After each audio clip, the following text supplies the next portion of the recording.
Western media collaboration with authoritarian governments, the case of Ethiopia introduction.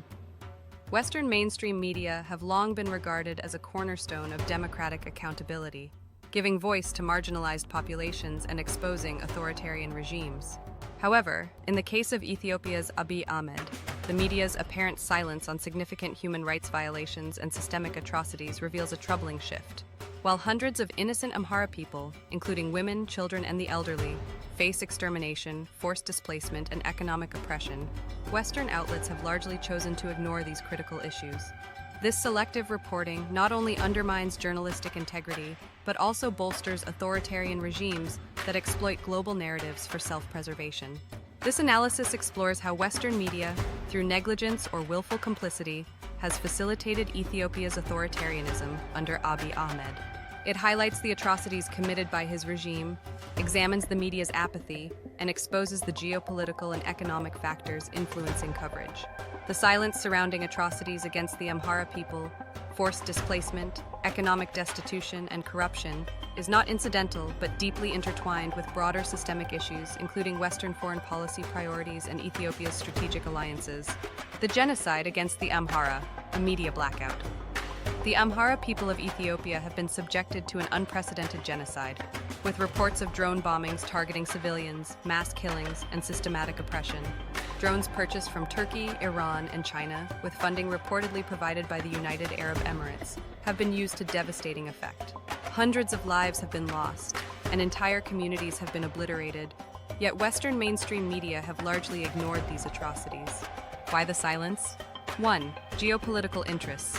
Ethiopia is strategically significant for Western powers as it sits at the crossroads of the Horn of Africa. 1. Its stability is viewed as crucial to controlling migration flows to Europe and countering Chinese and Middle Eastern influence in the region. 1. Highlighting the atrocities of the Ethiopian government could jeopardize these geopolitical interests, making silence a more convenient option. 2. Selective outrage. Western media outlets often prioritize stories that align with their government's foreign policy agendas. 2. The atrocities against the Amhara do not fit into narratives of Western intervention or humanitarian assistance, unlike conflicts in Ukraine or Syria. 3. Propaganda and disinformation. Ethiopia's government has invested heavily in controlling its international image, utilizing PR firms and diplomatic channels to suppress narratives that expose its crimes. 3. This effort is bolstered by financial leverage, silencing dissenting voices in the global media landscape. Economic inequity and social collapse. While Abiy Ahmed constructs a lavish palace in Ethiopia, millions of citizens face starvation and economic ruin. Government employees, often unable to afford basic necessities, rely on charitable organizations for meals during their lunch breaks. This stark contrast between the regime's opulence and the public's suffering exemplifies the depth of systemic failure under Abiy's rule. Media's role in downplaying economic injustice. 1. Narrative control. Western media rarely focus on the economic plight of Ethiopian citizens, choosing instead to highlight Ethiopia's development projects or Abiy's rhetoric of modernization. 1. This skewed portrayal masks the suffering of ordinary Ethiopians, particularly government employees living in poverty. 2. Overshadowing realities. Reports of food insecurity, homelessness, and economic dislocation are often dismissed as secondary to Ethiopia's role in regional geopolitics. 2. The media's unwillingness to probe deeper into these issues perpetuates ignorance and inaction. Forced displacement and demographic engineering. Under the guise of corridor development, Abiy Ahmed's government has displaced countless families who have lived on ancestral land for generations. These displacements disproportionately affect non-Oromo ethnic groups, particularly in Addis Ababa, where land and resources are being redistributed to Oromo elites in an apparent bid to change the city's demographics. Why isn't this news? 1. Lack of Western interest. Stories of forced displacement often fail to garner attention unless they involve Western countries or their allies. 1. The systemic uprooting of Ethiopian families does not fit the media's preferred narratives of progress or development. 2. Censorship and intimidation. Journalists who attempt to report on forced displacements face significant risks, including harassment and imprisonment. 2. This stifles local coverage, which could have otherwise influenced international reporting. 3. Complicity and erasure. By failing to report these issues, Western media contribute to the erasure of cultural identities and the normalization of demographic engineering. Protests and local resistance, ignored by the media. local protests against the Ethiopian government's atrocities and policies have been met with indifference by Western media. Demonstrators who demand justice and accountability for genocide, displacement, and corruption have been silenced not only by their government, but also by the international media that claim to champion freedom of expression. Patterns of neglect. 1. Token coverage. In the rare instances where protests are covered, they are often misrepresented or downplayed, focusing on the government's narrative rather than the protesters' grievances. 2. Deliberate omission.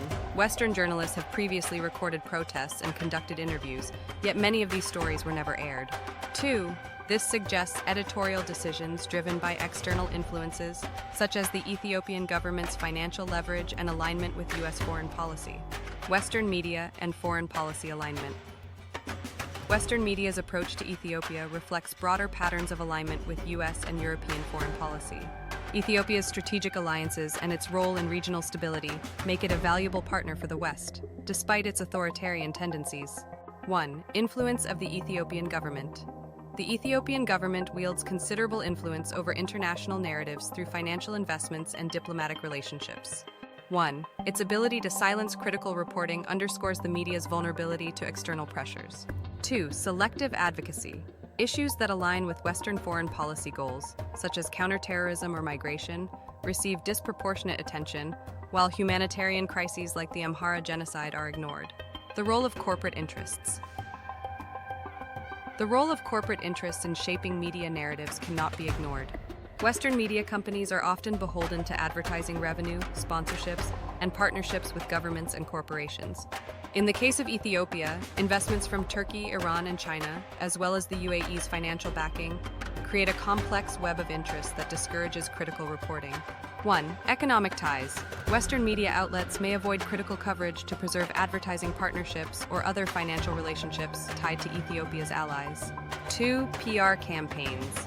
The Ethiopian government's investment in public relations firms has helped suppress negative narratives and amplify favorable ones, effectively controlling how its story is told on the global stage.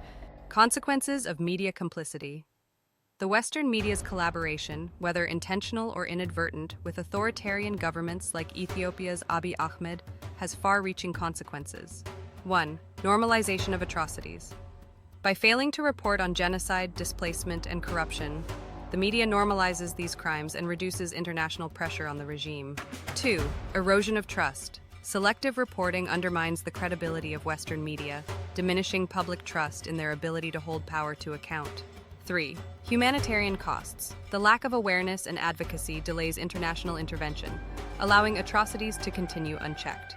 Recommendations for change. 1. Increased accountability. Western media must prioritize accountability by exposing human rights abuses, regardless of geopolitical interests or financial incentives. 2. Support for independent journalism.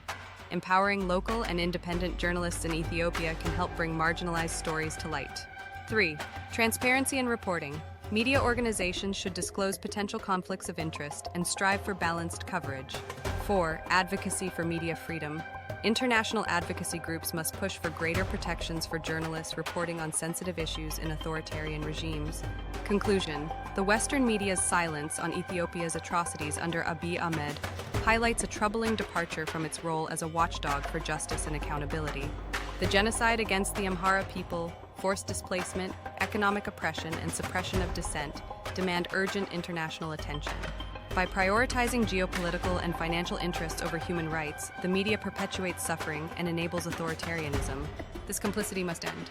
Only through unbiased reporting, increased transparency, and support for marginalized voices can the media reclaim its role as a force for truth and justice in an increasingly interconnected world.